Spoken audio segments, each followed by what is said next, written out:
Back before I had my experiences with long-term relationships with women, I went through a series of crazy relationships, serial dating with a bunch of crazy women because I was so hungry back then that I had to lower my standards so low that in order to even date somebody.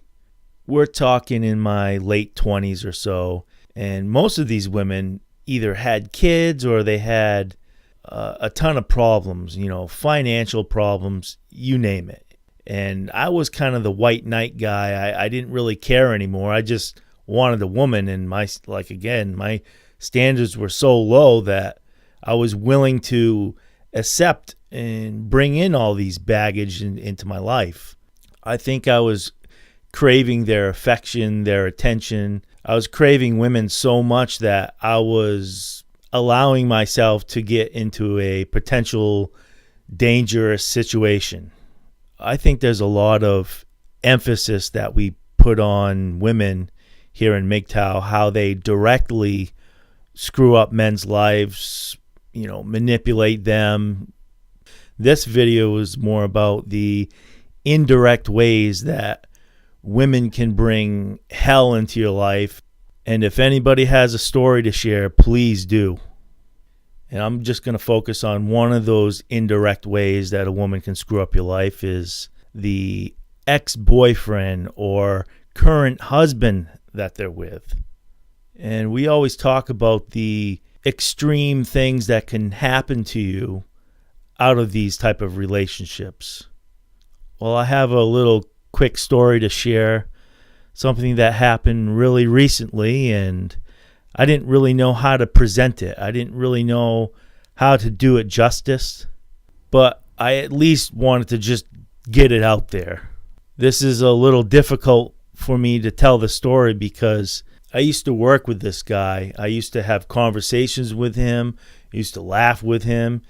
He was a bit of an asshole at times, but when you work with somebody for a long period of time, you kind of get to know who they are anyways. And usually, eventually, their guard drops down and you get to know their personal lives a little bit. You get to kind of know the person. This guy had his own troubles with women. He was divorced and he dated from time to time, but they always seemed to be these bar flies. He would go out to bars and get drunk and bring home this woman that had nothing to offer.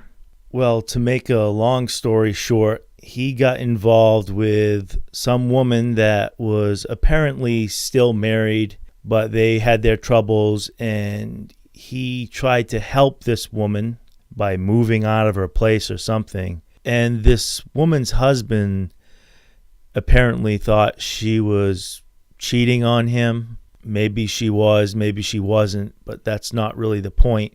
What happened was this husband came home and shot his wife dead and went down the road to this guy I used to work with and shot him dead as well. The police showed up a little while later and there was a gunfight and the husband died. One of the reasons why I'm telling this story is because this kind of just happened. And the other reason is because this is a common thing that happens. It never really used to be like this, but now every 2 or 3 weeks I see something very similar to this in the newspapers, in the local news. This is just around where I live. And I think if you guys look into your local newspapers or news that you're going to find basically the same thing. So this video wasn't supposed to be some type of a warning video or advice video. This is just another log on to the fire, just another example of what happens when you get involved with women. What can happen to you these days?